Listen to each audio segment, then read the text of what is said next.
जी news portal के सभी दर्शकों को मेरा बहुत बहुत नमस्कार। और आज एक ऐसी शख्सियत, एक ऐसा व्यक्तित्व, एक ऐसा चरित्र हमारे सामने मौजूद है जिसने न सिर्फ अपने समाज को एक दिशा दी है बल्कि संघर्ष करने का एक रास्ता भी सुझाया है और कहीं ना कहीं सीधा टकराव किया है। चाहे सरकार कोई भी रही हो, मगर अपने समाज की मांग को पुरजोर तरीके से उठाया है। और आज उन्हीं कर्नल किरोड़ी सिंह बैंसला से हम जानना चाहेंगे कि कितना कुछ धरातल पर उसका इम्पैक्ट हुआ है, कितना कुछ धरातल पर उसका चल रहा है और क्या कुछ सरकार की प्रक्रियाओं से वो कितने संतुष्ट हैं और समाज के लिए क्या कुछ नए बदलाव, क्या कुछ नई दिशा और कौन कौन सी योजनाएं हैं जिनको लेकर के वो युवाओं से अपील करते हैं। दरअसल कर्नल किरोड़ी सिंह बैंसला अपने एक निजी कार्यक्रम में आज गंगापुर सिटी आए और जब जी न्यूज़ को इसकी भनक लगी तो तुरंत हमारे मीडिया कर्मचारी वहाँ पहुँचे और मुलाकात की कर्नल किरोड़ी सिंह बैंसला से। बैंसला सर, बहुत बहुत स्वागत है आपका। और सबसे पहले मुझे ये जानकारी दीजिए कि क्या कुछ अब आपके संघर्ष का जो नतीजा है वो क्या चल रहा है धरातल पर और आप उसे लेकर कितने संतुष्ट हैं? देखिए, हमारे संघर्ष के नतीजे बराबर अच्छे आ रहे हैं। अभी अभी जो सब इंस्पेक्टर के रिजल्ट्स आए हैं उत्साहजनक हैं। 40 के लगभग 40 के लगभग सब इंस्पेक्टर सेलेक्ट हुए हैं। It is quite encouraging. अच्छा, इसके अलावा भर्ती प्रक्रियाएं जो वर्तमान में चल रही हैं और जो आने वाली हैं उनको लेकर के आप कितने आश्वस्त हैं? जहाँ तक हमारी भर्तियों का सवाल है, हमको हमारा 5% मिलना चाहिए और मिलेगा। तो अभी और जो संघर्ष करना पिछली पड़ेगा। भर्तियाँ हैं उनके बारे में बात करेंगे और विचार विमर्श चल रहा है। हमारे कुछ पॉइंट्स हैं जिनको जनरल सेक्रेटरी बताएंगे। देखिए, गुर्जर समाज ने जब जब आंदोलन किया है तभी सरकारें जागी हैं और तभी समाज को मिला है। कर्नल किरोड़ी सिंह बैंसला साहब की अगुवाई में गुर्जरों ने जब आंदोलन किया, अति पिछड़ा वर्ग को तभी आरक्षण दिया। किसी पार्टी ने, चाहे बीजेपी भारतीय जनता पार्टी हो चाहे कांग्रेस पार्टी हो, किसी ने आरक्षण हमको ऐसे नहीं दिया। आरक्षण को हमने लड़के लिया है कर्नल बैंसला के नेतृत्व में। आज जो आप देख रहे हैं 5% आरक्षण को लागू हुए 1.5 साल हो गया है और इन 1.5 सालों में लगभग आज हमारे आरएएस अधिकारी बन रहे हैं, आरपीएस अधिकारी बन रहे हैं, तहसीलदार बन रहे हैं। और आपको जानकर खुशी होगी कि अभी सब इंस्पेक्टर के रिजल्ट में लगभग 40 अधिकारी और बने हैं।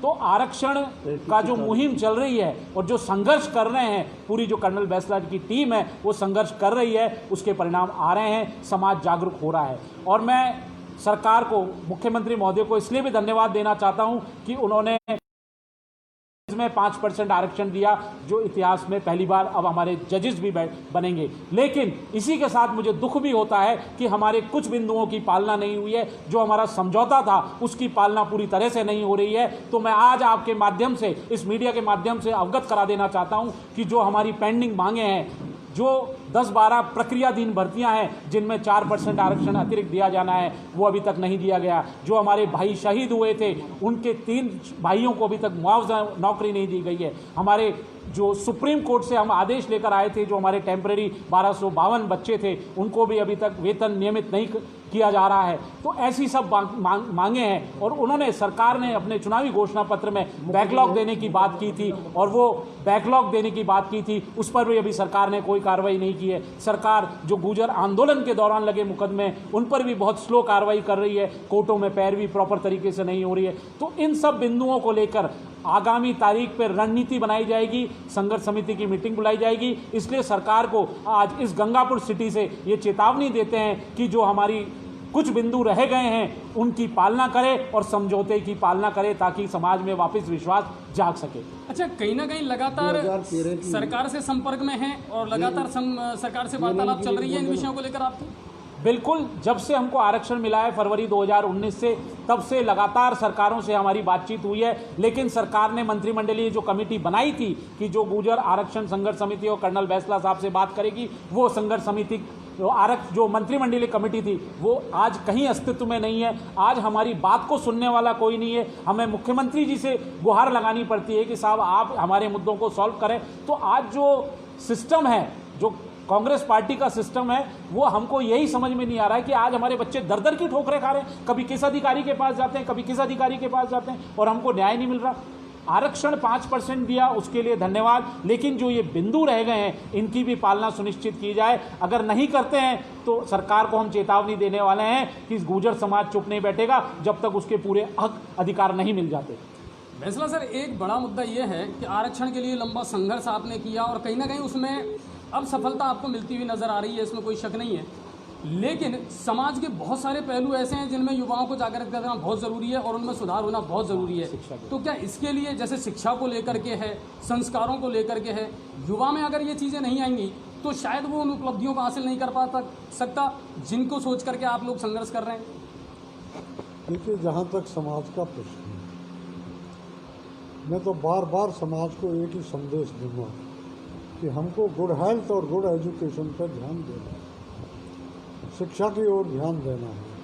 और समाज को मैं ये संदेश देना चाहूँगा कि कठिन परिश्रम का कोई विकल्प नहीं है। परिश्रम करें, आगे बढ़ें, तरक्की करें पढ़ाई के मामले अच्छा, पढ़ाई के मामले में। एक चीज़ और है जो शायद उस मुद्दे पर आपको भी कहीं ना कहीं अपने विचार रखने चाहिए। पाचना का मुद्दा सर लगातार इन दिनों चल रहा है, ट्रेंड भी कर रहा है, किसान भी लामबंद हो रहे हैं पाचना को लेकर के कि साहब कमांड एरिया का जो पानी है 50 ऐसे गांव हैं जिनको नहीं मिल पा रहा है। इस बारे में आप क्या विचार रखते हैं? देखिए, ये मांग बहुत वाजिब है और ये मांग जोर पकड़ेगी। अभी तो कोरोना का समय चल रहा है, इसलिए हम सब शांत हैं। अन्यथा पांचने में चंबल नदी का पानी आना समय की मांग है और इस पर अमल किया जाए। चलिए, तो गंभीर नदी में पानी छोड़ा जाए, गंभीर नदी में पानी छोड़ा जाए पूरा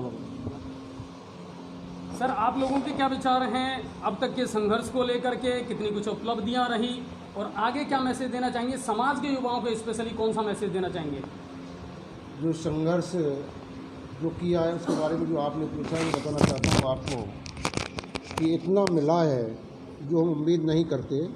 कर्नल साहब ने जो सपने देखे थे आज वो सपने साकार हो रहे हैं।